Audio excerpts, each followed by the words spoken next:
नमस्कार। Ocean network में आपका स्वागत है। यशवंत सिन्हा का एक बयान मेरे पास है। द्रौपदी मुर्मू के हाथों बहुत बुरी पराजय मिलने के बाद चुप्पी साधे हुए थे। हालांकि जब द्रौपदी मुर्मू राष्ट्रपति चुन ली गई, तो जो कुछ उनके विरोधियों या विपक्षी दलों के नेताओं के बयान आए, उनमें यशवंत सिन्हा का भी एक बयान था जिसमें वो नसीहतें दे रहे थे द्रौपदी मुर्मू जी को। संविधान की रक्षा करना, लोकतंत्र को ऐसे रखना, वैसे रखना, राष्ट्रपति के दायित्व उनको समझा रहे थे। और मतदान से पहले, चुनाव से पहले क्या-क्या बयान उन्होंने नहीं दिए। 13 राज्यों की राजधानियों में गए, अलग-अलग दलों के नेताओं से मिले, वहाँ प्रेस कॉन्फ्रेंस, जो सांसद थे, जो उनको सपोर्ट कर रहे थे, जो विधायक थे, उनको उनकी मीटिंग लेना, मतलब 7वें आसमान पर थे। और डे 1 से उनको पता था, उनको राष्ट्रपति पद का उम्मीदवार बनाने वालों को भी पता था कि इनका क्या हश्र होने वाला है।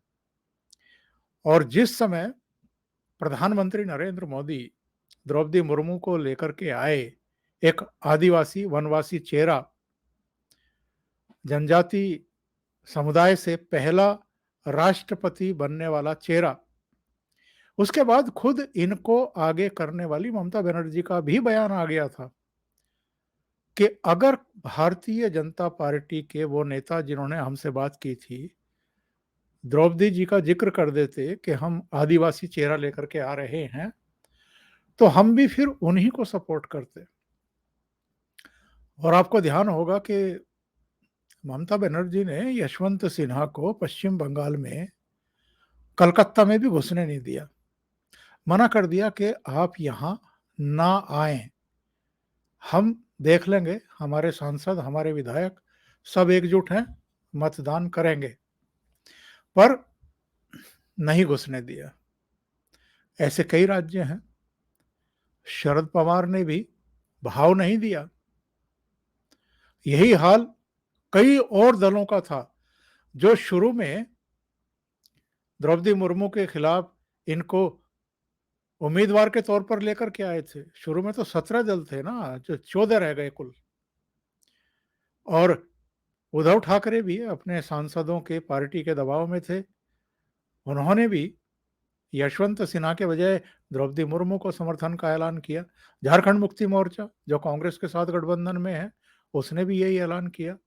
ऐसे बहुत सारे दल हैं जो ना भारतीय जनता पार्टी के साथ हैं, एनडीए के साथ हैं, ना उनका अब कोई एज सच नाता है।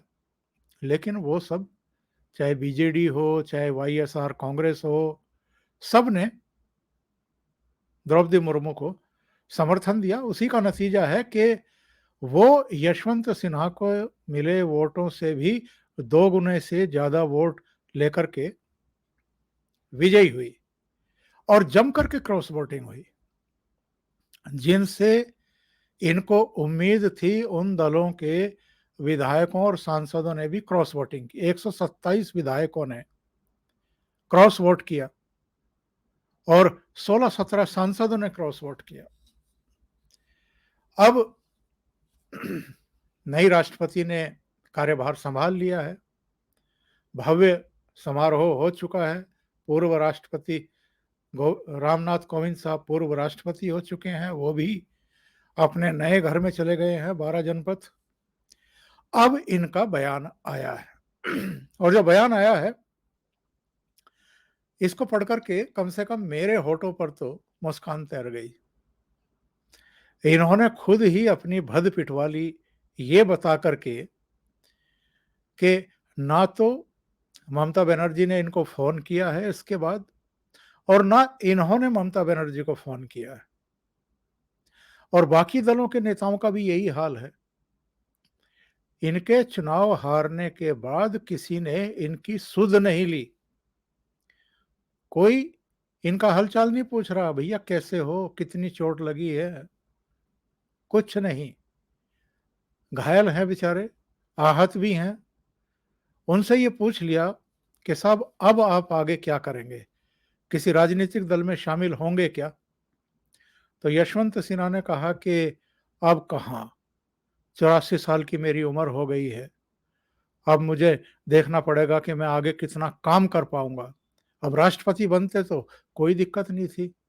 84 साल में भी राष्ट्रपति बनने के लिए लालायित हो गए थे, परेशान हो गए थे, सारे देश में घूम रहे थे। पर अब कह रहे हैं कि मैं निर्दलीय रहूँगा, किसी दल में शामिल नहीं होऊँगा। जैसे सारे दल इनको अपने पार्टी में शामिल करने के लिए मरे जा रहे हों, उतावले हों। कोई पूछ तक नहीं रहा, कोई फ़ोन भी नहीं कर रहा। ये पूछा, डेलिबरेटली पूछा गया कि क्या आप तृणमूल नेतृत्व के संपर्क में हैं? तो इन्होंने कहा कि नहीं। फिर उन्होंने कहा कि किसी ने मुझसे बात नहीं की, मैंने किसी से बात नहीं की। हालाँकि उन्होंने ये ज़रूर कहा कि निजी तौर पर टीएमसी के एक नेता उनके संपर्क में हैं और ये भी कहा कि अब मुझे देखना पड़ेगा कि इस 84 साल की उम्र में मैं आगे किस तरह की भूमिका निभाऊँगा। अरे भई, राष्ट्रपति का चुनाव लड़ने से पहले ही कौन-सी भूमिका आप निभा रहे थे? कभी अरुण शौरी के साथ खड़े होकर के, कभी यशवंत शत्रुघ्न सिन्हा के साथ खड़े होकर के, आप केवल और केवल प्रधानमंत्री नरेंद्र मोदी के खिलाफ ही गाली-गलौच की भाषा का इस्तेमाल कर रहे थे। और ऐसे-ऐसे क्लिप इनके पड़े हुए हैं जिसमें ये किसी के बारे में गंदी भाषा में बात कर रहे हैं। ऐसे व्यक्ति को तो ये विपक्षी दल राष्ट्रपति का चेहरा बना करके लाए थे, जिनकी छवि ही ठीक नहीं है।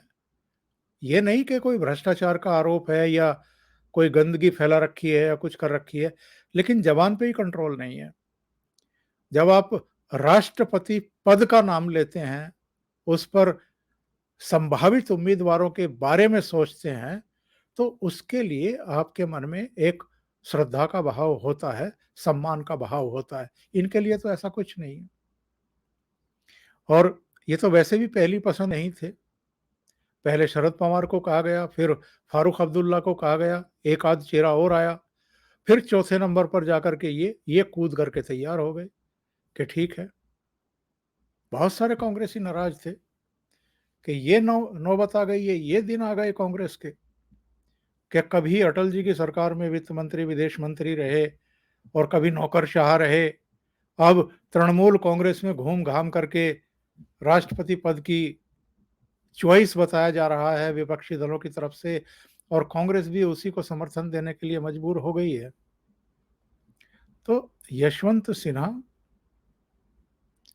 जो उनकी हैसियत है, वो हैसियत इस चुनाव में जो देश के चुने हुए प्रतिनिधि हैं, उन्होंने उनको बता दी है।